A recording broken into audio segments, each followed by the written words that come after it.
Hello, I'm Rochelle, and this is episode 111 of the Genuine Realtor Show, which airs every Friday. We all know we will run out of dinosaurs for fossil fuels and that a greener future is coming.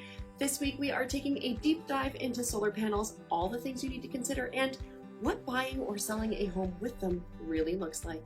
Ready? Let's go. Crunchy, hippie, bohemian.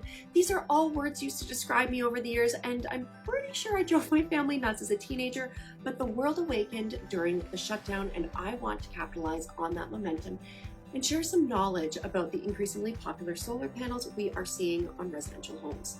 Solar panels aren't new, but like all technology, it's ever evolving, and a lot of people are tossing around outdated or uninformed opinions. So let's bring some clarity to the residential solar panel discussion and questions you need to answer before you take the plunge of buying or selling a home with panels. First, you need to know, are they owned?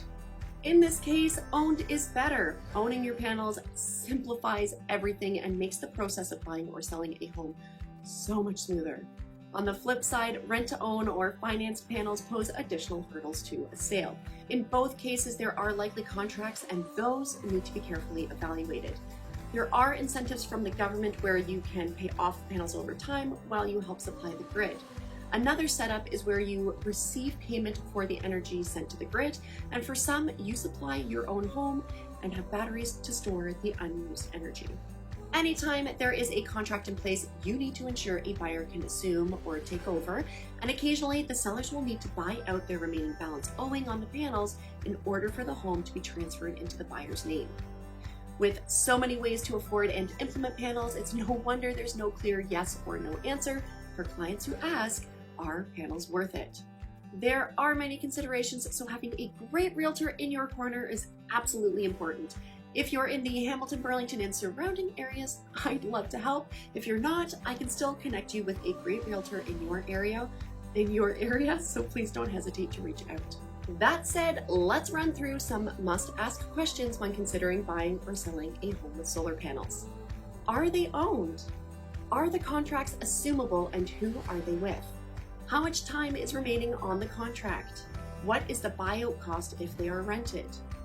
Is it a microfit contract, when the energy is sent to the grid and paid directly to the homeowner?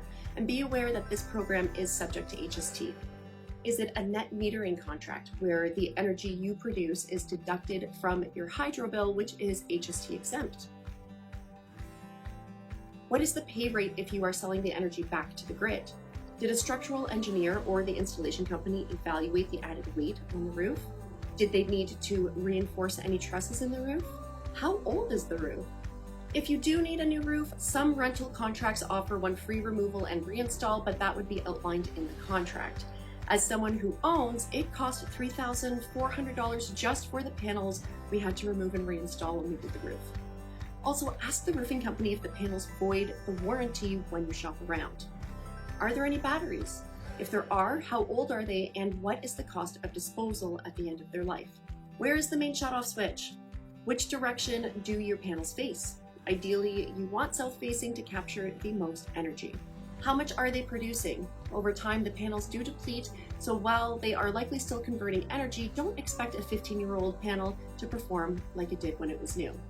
How old are the panels? Typically, they have a 20-year lifespan and will then need to be evaluated. If they're still producing, awesome. If not, you'll need to decide on removal or replacement. How much is your insurance with panels? For some lenders and insurers, solar panels can pose an issue, so you may want to shop around for the best rates. Whew, that's quite a list, I know, but I want you to be able to have all of the information necessary to make an informed decision. The last point I want to make is that you need to find a real estate lawyer who has experience closing homes with solar panels. Some rent-to-own companies register the loan against title, and some contracts have horrible terms or unsightly buyouts.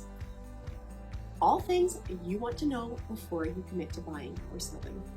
On that note, buyers, you'll want to make sure your realtor includes a clause for your lawyer to review the solar panel contracts, as well as one to address any payment errors should hydro send payment to the wrong owner after closing. Your realtor should do this of their own accord, but I also want you to know what to look out for. I hope you consider helping to create a greener tomorrow by working together and utilizing those southern-facing roofs. Thank you so much for watching. If you're in the Hamilton, Burlington, and surrounding areas, I'm always happy to chat about your real estate goals and help in any way I can. Until next week, keep it genuine.